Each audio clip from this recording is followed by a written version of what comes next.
You know, we all obsess over closing the deal, right? Getting that final yes.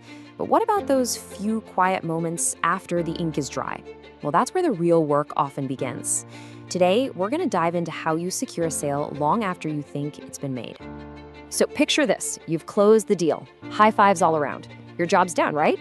Time to move on to the next one? Well, not even close. In fact, those first few hours or even days after a purchase are way more critical than most of us think.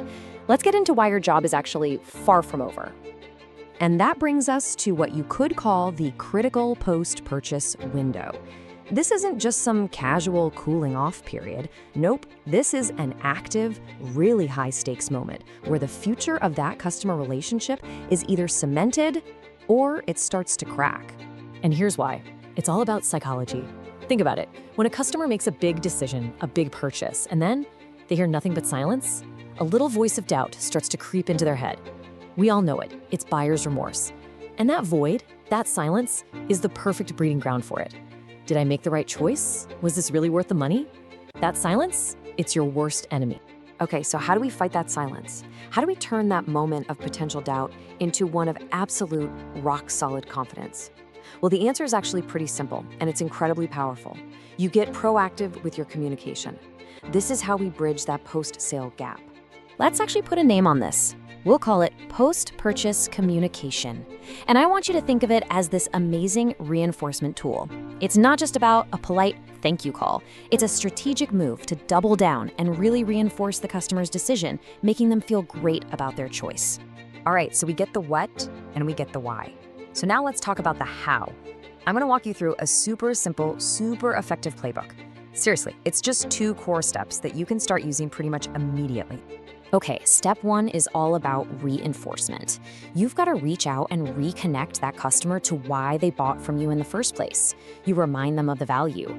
So instead of a generic, hey, thanks for your business, you say something really specific, like, I know your biggest goal was to speed up your team's workflow, and I am so excited for you to see how this one feature is going to do exactly that. See the difference? You're not just confirming a transaction, you're reaffirming the solution to their problem. Then you move right into step 2. You become their first line of defense. Instantly, maybe they're having a little trouble with the setup, or they can't find a key feature.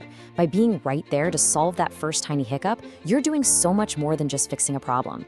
You are fundamentally changing the entire dynamic of the relationship. You're proving to them that they have a partner now, not just a vendor. And man, that is such a powerful moment. And really, that's the ultimate goal here, isn't it? This little follow-up, it's not just about stopping one sale from going sideways. It's about setting yourself up for a much bigger, way more valuable long-term win. Just think about what that one simple call or email really does. First, bam, it slams the door shut on buyer's remorse for the sale you just made.